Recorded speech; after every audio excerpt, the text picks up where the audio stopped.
Hello dear students, today we are going to learn a new subtopic that is the non-food crops. उसमें देखेंगे हम rubber, fiber crops.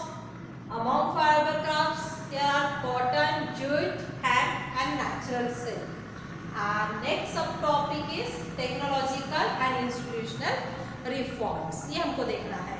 But in our previous video we have seen the plantation crops. हमने plantation crops देखा था, उसमें हमने देखा sugar cane, oil seeds में डिफरेंट ऑयल सीड्स के बारे में देखा, groundnut, sesame, castor seeds and tea and coffee. Okay, ये हमारा प्रीवियस पार्ट में हमने पढ़ा था कि टी के लिए किस टाइप का रीजन रिक्वायर होता है. शुगर केन के लिए हमने देखा था ट्रॉपिकल सब ट्रॉपिकल, सेम टी के लिए भी tropical subtropical reason require होता है और किस एरियाज में ये होता है, ये हमने हमारे लास्ट वीडियो में देखा था. फिर अभी नॉन फूड क्रॉप्स में जिसका हम खाने के लिए यूज नहीं करते हैं, that are the commercial crop. ये कैसे होते हैं? कमर्शियल क्रॉप होते हैं. इनको अगर हम ले जाकर मार्केट में बेचते हैं तो हमें अच्छा खासा पैसा मिलता है, हम मनी अर्न कर सकते हैं इन नॉन फूड क्रॉप के थ्रू. तो उसमें फर्स्ट हमारा है रबर. तो रबर के बारे में देख लेते हैं कि rubber it is a equatorial crop. Means किस रीजन में होता है? इक्वेटोरियल रीजन में लगता है. मींस ये जो सेंटर का रीजन हो गया हमारा, इक्वेटोरियल रीजन में हमें रबर देखने को मिलता है. Then grown in tropical and subtropical region. से tropical region and subtropical region में भी आपको ये देखने को मिलेगा. मींस इक्वेटोरियल रीजन के अलावा भी ये ट्रॉपिकल सब ट्रॉपिकल एरियाज में आपको देखने को मिलता है. देन इसके लिए जो क्लाइमेट होता है, moist and humid climate is necessary and the temperature is +25 degree Celsius लगता है. Means moist and humid climate के साथ टेम्परेचर कैसे होना चाहिए? 25 डिग्री सेल्सियस होनी चाहिए. रेनफॉल अबाउट 200 सेंटीमीटर, 200 सेंटीमीटर से ज़्यादा रेनफॉल होना चाहिए. और इसके लिए चिप्स के लेबर की ज़रूरत होती है. मीन्स रबर के लिए भी हमें लेबर की ज़रूरत पड़ती है. देन ये हमें किस एरिया में देखने को मिलता है? Kerala, Karnataka, Tamil Nadu, Andhra Pradesh and Nicobar island and Garo hills which is in Meghalaya. Garo hills कहाँ पे? मेघालय में है. इस एरिया में हमें रबर देखने को मिलता है. तो रबर्स के फीचर्स क्या है कि it is a equatorial crop. Which is the equatorial crop और the fill in the blanks आ सकता है. Fill in the blank is the equatorial crop. That time you have to write rubber. Then उसके लिए moist and humid climate is necessary. It is also tropical and subtropical crop. ये tropical subtropical region में भी आपको देखने को मिलता है. Temperature require is 25 degree Celsius and rainfall is about 200 centimetre. And उसके साथ ये बताया गया है कि ये इसके लिए चीप और स्किल वाले लेबर लगते हैं. Karnataka, Kerala, Andhra Pradesh and then Garo hills, यहाँ पे हमें रबर देखने को मिलता है. Then next is fibre crops. Fibre crops के बारे में बताया गया है कि फाइबर क्रॉप्स में cotton, jute and natural silk ये आते हैं. तो cotton crop it is a, सबसे पहले हम कॉटन के बारे में देखेंगे. Cotton crop it is a kharif crop. ये कब लगाया जाता है? कॉटन खरीफ क्रॉप है. मीन्स अभी रेनी सीजन में लगाया जाता है. Need 6 to 8 months to mature. इसे मंथ्स, इसको कितने मंथ्स लग जाते हैं? 6 से लेके 8 मंथ्स लग जाते हैं. Black soil of Deccan plateau हम देखते हैं. महाराष्ट्र का जो डेक्कन प्लेट्यू का एरिया है that is a black soil area and it is a suitable for the cotton. ये किसके लिए कॉटन के लिए सुटेबल होता है? High temperature required for cotton. Then high rainfall and 210 days is a frost free atmosphere. 210 दिन frost free atmosphere की जरूरत होती है. Bright sunshine during growth. Harvesting के समय ब्राइट सनशाइन की जरूरत होती है. ये महाराष्ट्र, गुजरात, मध्य प्रदेश, कर्नाटका, आंध्र प्रदेश, तमिलनाडु, उत्तर प्रदेश, पंजाब, हरियाणा इस एरिया में देखने को मिलता है. मीन्स कॉटन के बारे में बताया गया है कि cotton grows in a black soil. और ब्लैक सॉइल डेक्कन में देखने को मिलती है. हाई टेम्परेचर की जरूरत पड़ती है, रेनफॉल की जरूरत पड़ती है इसमें. And then high rainfall and 2 10 days frost free climate होनी चाहिए। इसको ग्रोथ होने के लिए 6 to 8 मंथ्स लगता है।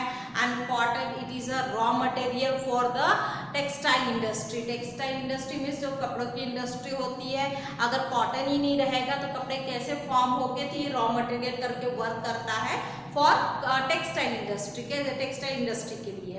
देन नेक्स्ट देखेंगे हम कि jute is also called the golden fibre. इसे गोल्डन फाइबर कहा जाता है क्योंकि इसका कलर जो होता है गोल्डन जैसा होता है, इसलिए इसे गोल्डन फाइबर कहा जाता है। And it's require high temperature during a growth, means इसका ग्रोथ होते समय हमें हाई टेम्परेचर की जरूरत होती है। Heavy rainfall plus 200 centimetre, well drain fertile soil लगती है। मीन्स हम देखते हैं कि फ्लड प्लेन जो सॉइल होती है वो रिन्यू होते जाती है और ऐसे एरिया में जूट लगाया जाता है। And then West Bengal, Bihar, Orissa, Assam, Meghalaya, देखते हैं बिहार, असम, उड़ीसा, इस एरिया में उड़ीसा में जनरली हम देखते हैं कि फ्लड आते रहते हैं, उस वहाँ की जो लैंड होती है फर्टाइल होते रहती है, तो इस तरीके के लैंड में क्या लगाया जाता है, जूट लगाया जाता है। And then it is use for gunny bag, ropes, mats, yarn, carpets, इसके लिए भी आप जूट का यूज करते हैं।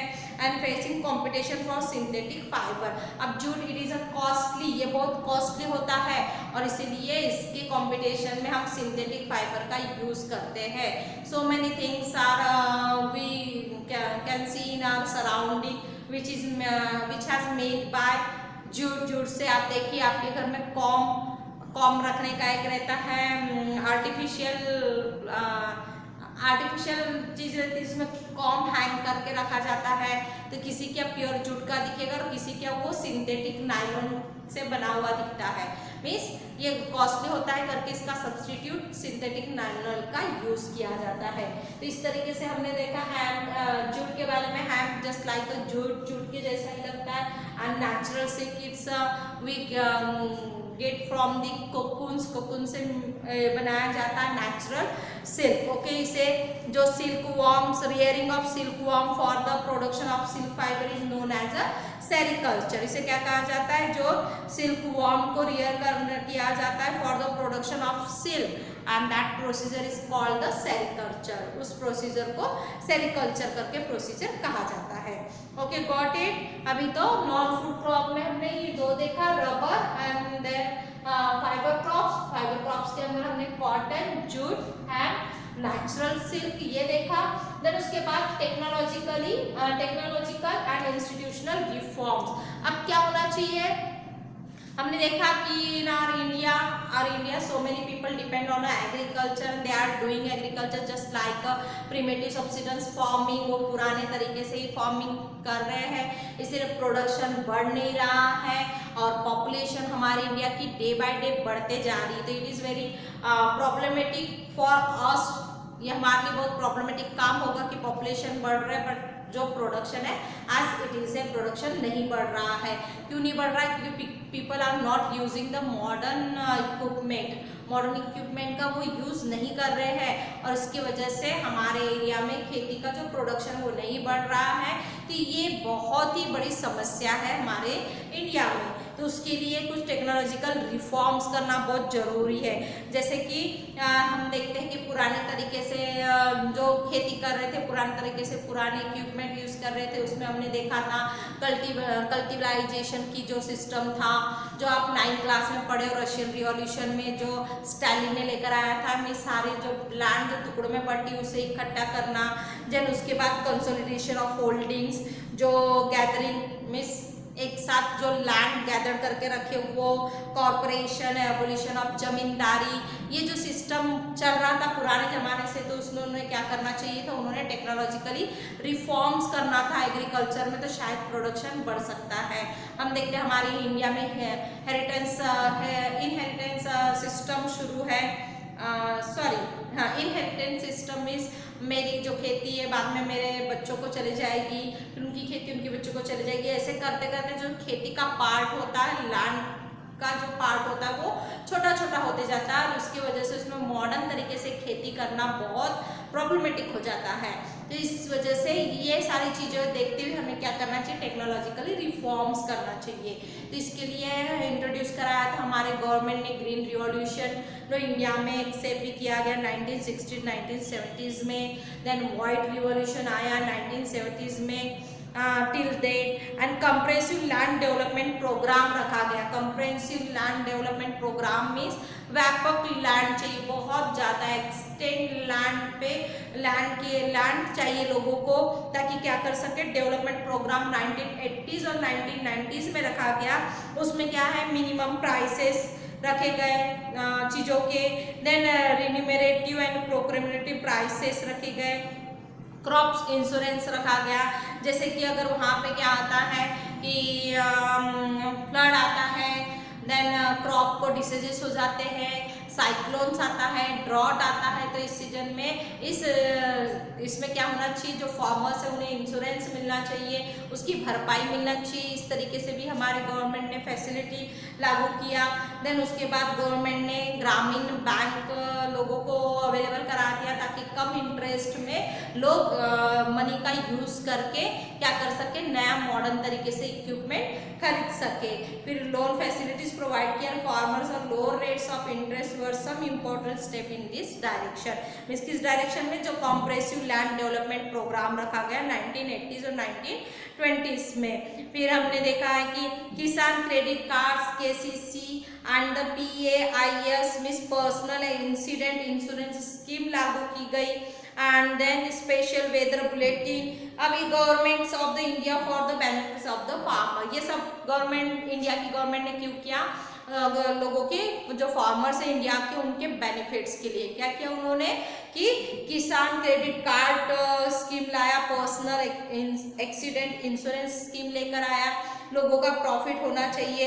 फिर agriculture programme, weather bulletin agriculture programme telecast किया रेडियो पे, टेलीविजन पे, ताकि लोगों को अवेयरनेस आए, अगर लोगों में अवेयरनेस आएगा एग्रीकल्चर से लेके, तो वो अपने उस तरीके से खेती करेंगे। इस तरीके से प्रोग्राम लॉन्च किए गए, special weather bulletin, radio and TV programme for farmers and establishment of Indian Council of Agriculture Research. और क्या किया गया, Indian Council of Agriculture Research establish किया गया। And agriculture universities, veterinary service and animal breeding centres, horticulture, ये सारे तरीके से इस्टेब्लिश किए गए, ताकि फार्मर्स लोगों को खेती में ज़्यादा प्रॉफिट हो सके, लोग खेती की ओर ज़्यादा ध्यान दे सके।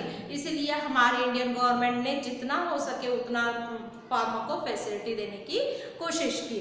तो ये हो गया टेक्नोलॉजिकल। ओके, इंस्टीट्यूशनल में देखा हमने collectivisation, consolidating of land holding, abolition of zamindari and land reforms in the first 5 year plans. First 5 year plans में सबसे पहला फोकस था कि लैंड रिफॉर्म्स करना चाहिए। तो देख लिया आपने कि टेक्नोलॉजिकल देखा हमने, इंस्टीट्यूशनल रिफॉर्म्स में क्या होना चाहिए, जो कलेक्टिवाइजेशन है, कंसोलिडेशन ऑफ लैंड होल्डिंग्स है, अबोलिशन ऑफ जमींदारी है, और land reforms in the first 5 year plans. ये सब किस में आते हैं, इंस्टीट्यूशनल रिफॉर्म्स। इस तरीके से क्या किया गया, हमारे गवर्नमेंट ने रिफॉर्म लाया एग्रीकल्चर में, एग्रीकल्चर के प्रोडक्शन बढ़ने लगे। ग्रीन रिवॉल्यूशन में डेफिनेटली एग्रीकल्चर का प्रोडक्शन बढ़ा, बट ये कुछ ही स्टेट्स में डेवलपमेंट हुआ, बाकी स्टेट्स ने इसको लागू नहीं किया ग्रीन रिवॉल्यूशन को, इसलिए उनका एग्रीकल्चर प्रोडक्शन नहीं बढ़ा। एज वेल एज हमने ग्रीन रिवॉल्यूशन के ड्रॉबैक्स भी देखे थे,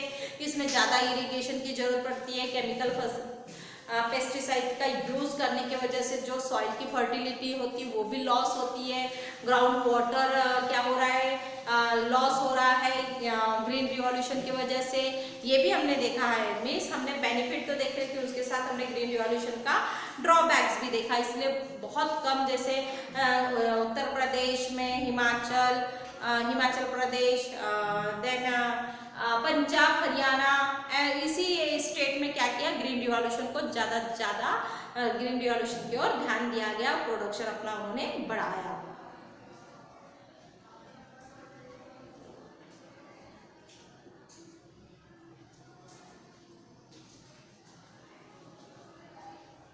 ओके, तो इससे रिलेटेड आपके क्वेश्चंस भी देख लेते हैं हम, कि यहाँ पे क्वेश्चन पूछे गए हैं कि India is the second largest producer of sugar cane only after, किसके बाद है second largest producer of sugar cane after Brazil, Brazil के बाद है हमारे इंडिया का नंबर।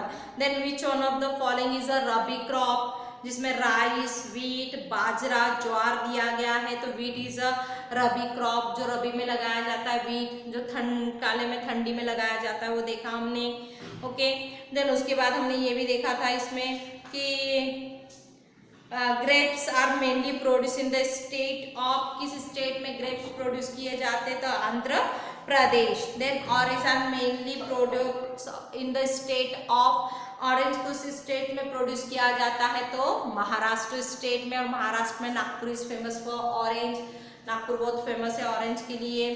Then intensive subsistence farming is practice in area of, intensive subsistence farming किस एरिया में प्रैक्टिस की जाती है, तो जहाँ पे हाई पॉपुलेशन होती है, high population. The intensive subsistence farming is practice in area of high population, ये हमने देखा। उसके बाद हमने कुछ क्वेश्चंस आपको दिए थे होमवर्क में भी, आपने कुछ क्वेश्चन देखा। उसके बाद नेम एनी टू रबी क्रॉप्स, कोई भी रबी क्रॉप के बारे में, वीट, बार्ली, पीस, ग्राम, मस्टर्ड, ये हमारे रबी क्रॉप है। देन उसके बाद जो ठंडी में लगाए जाते हैं। Then name the type of farming in which crops are grown using primitive tools, में जहाँ पे प्रिमिटिव टूल्स का यूज किया जाता है उस फार्मिंग को क्या कहा जाता है, तो उस फार्मिंग को प्रिमिटिव सब्सिडेंस फार्मिंग कहा जाता है। Yes, name the beverage crop introduce by the British in India, कौन से बिवरेज क्रॉप है जो ब्रिटिश के थ्रू इंडिया में इंट्रोड्यूस किया गया था, तो वो है टी। कौन सा क्रॉप है, टी क्रॉप है। Name one equatorial crop, just अभी हमने पढ़ा, कोई एक इक्वेटोरियल क्रॉप का नाम बताना है, that is the rubber. Just हमने पढ़ा है कि rubber is a equatorial crop as well as it is a subtropical and subtropical crop, ये भी हमने देखा। देन उसके बाद name any one competitors of jute, jute का कॉम्पिटिटर्स कौन सा है, तो that is the nylon, nylon is the competitors of jute. Okay, तो इस तरीके से आपको क्वेश्चंस फॉर्म करना है हर पैसेज से, और आपको आंसर भी खुद ही एमसीक्यूज ढूंढना है उसमें से कि आपको किस तरीके से एमसीक्यूज मिल सकते हैं। जैसे यहाँ पे एक एग्जांपल दिया गया है कि शुगर के लिए, जैसा भी हमने देखा है, जैसे रबर के लिए आपने देखा कि temperature required for 25 degree Celsius, 75 degree Celsius, 45 degree Celsius, 50 degree Celsius. तो right answer is 25 degree Celsius. Okay, the rainfall required for rubber is above 200 centimetre, below 200 centimetre, then 150 centimetre और 100 centimetre. Right answer is above 200 centimetre. इस type से आपको खुद को ही क्या करना है, एमसीक्यूज निकालना है, क्योंकि आपकी टोटल जो एग्जाम है इट्स डिपेंड ऑन एमसीक्यूज पे हो सकती है, या फिर आपको ये भी पूछ सकता है, जैसे आज आपके इसमें होमवर्क भी आएगा कि कौन सा सेंटेंस है कि ये क्रॉप के लिए लागू नहीं होता है, विच sentence is wrong for this crop, तो उसमें एक सेंटेंस रॉन्ग होगा। जैसे अभी हमने देखा है कि rubber it is a equatorial crop, then it is a subtropical and tropical crop, ये दोनों हो गया। It's require high temperature 25 degree Celsius and it require low rainfall, तो लो रेनफॉल इसके लिए नहीं लगता, इसके लिए हाई रेनफॉल लगता है, अबाउट 200 सेंटीमीटर रेनफॉल लगता है। तो इसमें रॉन्ग कौन सा हो गया कि लो रेनफॉल वाला जो सेंटेंस है वो रॉन्ग हो जाएगा। ओके, तो इस तरीके से आपको क्वेश्चन आंसर खुद प्रिपेयर करना है। Do self study is must for 10th class तक सेल्फ स्टडी ही काम आती है। मैं कितने भी आपको एमसीक्यूज दे दूंगी, लेकिन जब तक कि आप खुद के एमसीक्यूज फाइंड आउट नहीं करते तब तक के आप आंसर भूल जाओगे, क्योंकि ये रट्टू तोता का काम ही नहीं है। जब तक कि आप चैप्टर रीडिंग नहीं करोगे तब तक कि आपको समझ में नहीं आएगा। ओके, तो in this way we have completed this topic. Then we'll meet to our next video with new subtopic. Thank you very much and bye bye.